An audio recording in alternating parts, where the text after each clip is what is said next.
Dispose of waste properly. All infectious material that is discarded must be clearly labeled as infectious and separated from normal waste and placed in a red bag. This applies to blood and blood products that are in a liquid state, blood-saturated items, sharp, and any item that can cause a puncture. Keep surfaces clean. Bleach is the only agent that can kill C. diff spores, which can live in surfaces for up to 6 months.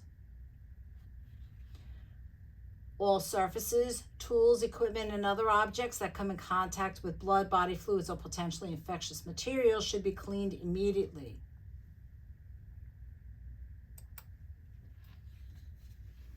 Blood-borne pathogens. Blood-borne pathogens are germs that are carried in the blood and body fluids of infected people and have the potential to cause disease to those who come in contact with that blood and or body fluid. Even body fluids that do not contain visible amounts of blood can contain blood-borne pathogens. Blood-borne pathogens are spread by accidental puncture from contaminated needles, broken glass, or other sharps, such as razors, vaginal, oral, or anal sex, kissing that involves an exchange of saliva, exposure to blood through cuts, open sores, or mucous membranes, sharing a razor, nail clipper, toothbrush, or pierced earrings of an infected person, and sharing needles or syringes.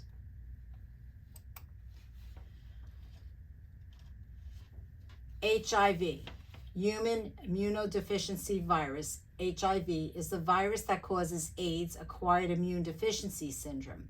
HIV attacks the body's immune system, weakening it so that it cannot fight other deadly diseases. AIDS is a fatal disease. While treatment for it is improving, there is no cure. Hepatitis means inflammation of the liver.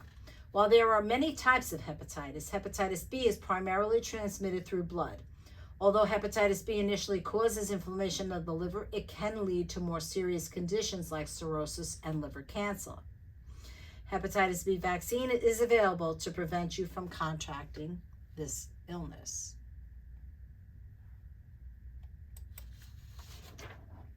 What about other kinds of hepatitis? Hepatitis A is transmitted primarily with oral contact with feces. Hepatitis C is primarily transmitted through direct contact with infected blood. Hepatitis D can only be acquired by a person who already has HPV, particularly chronic HPV. And hepatitis E, like HIV, is transmitted primarily through oral contact with feces and is more common in areas lacking clean drinking water.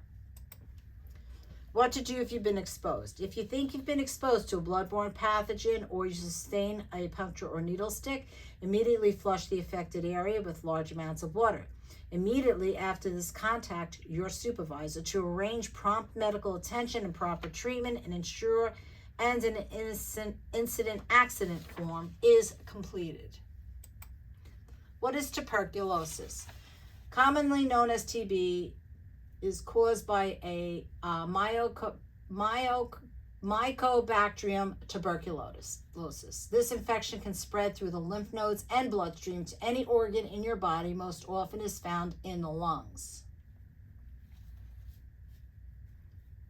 Most people exposed to TB never develop symptoms. Bacteria that causes TB are transmitted through the air, causing the disease to be quite contagious. A TB test is planted on or soon after admissions with residents. The results are read within 48 to 72 hours.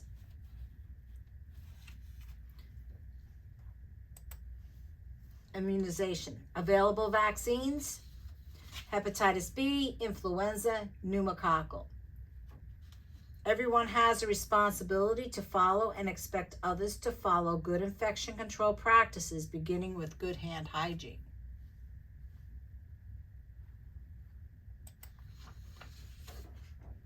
COVID-19.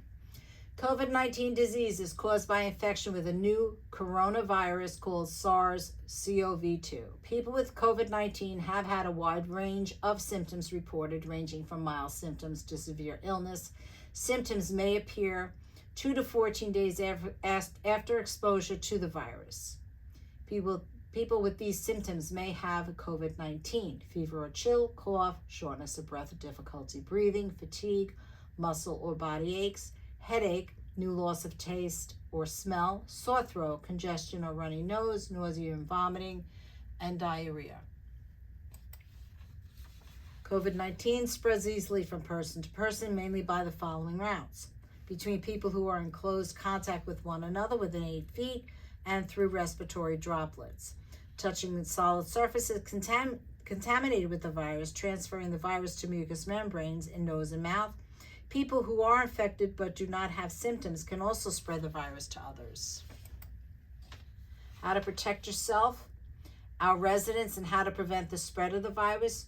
Wash hands with soap and water. Use alcohol-based hand sanitizer. Refrain from touching mouth, nose, and eyes. Wear a mask at all times within the facility, covering nose and mouth. Practice social distancing at least 6 feet away. Observe respiratory hygiene and cough etiquette. Sanitize high-touch surfaces with approved disinfectant. Observe cleanliness at all times. Observe mandatory facility screening. Follow rules pertaining to designated zones, red, yellow, green. Maintain safety at home and in community, and healthcare providers will be medically evaluated, fit tested, and must wear prescribed respirators appropriately.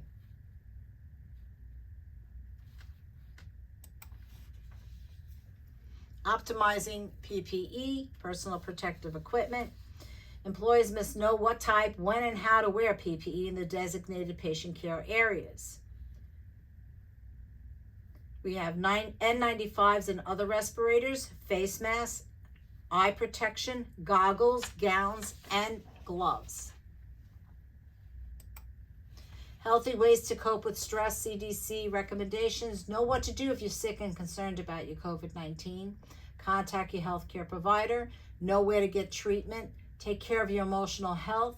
Take breaks from watching, reading, or listening to the news. Take care of your body. Take deep breaths, stretches, or meditate. Eat healthy, well-balanced meals. Exercise. Get plenty of sleep. Avoid excess alcohol and drug use. Make time to unwind. Know the facts about COVID to help reduce stress. Take care of your mental health.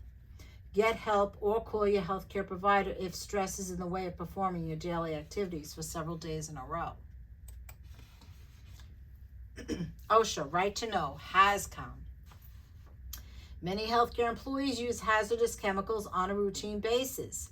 The HazCom standard requires employers to classify and identify chemicals in the workplace and to disseminate this information to employees, giving workers the right to know about the hazards in the workplace and how to protect themselves against potential exposure.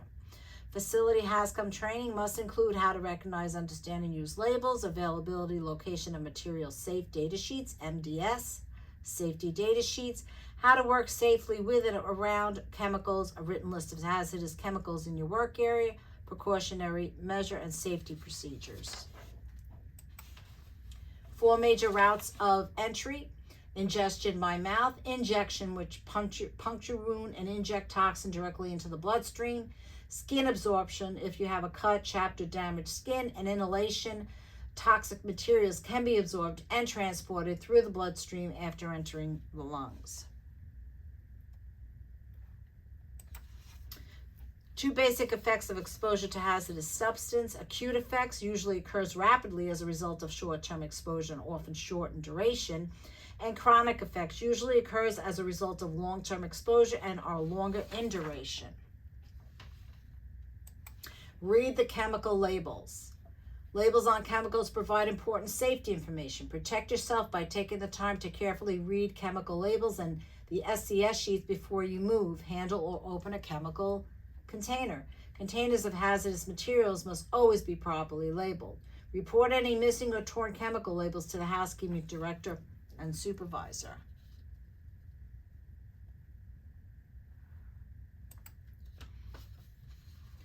The new safety data sheets will be phased and is phased by this time.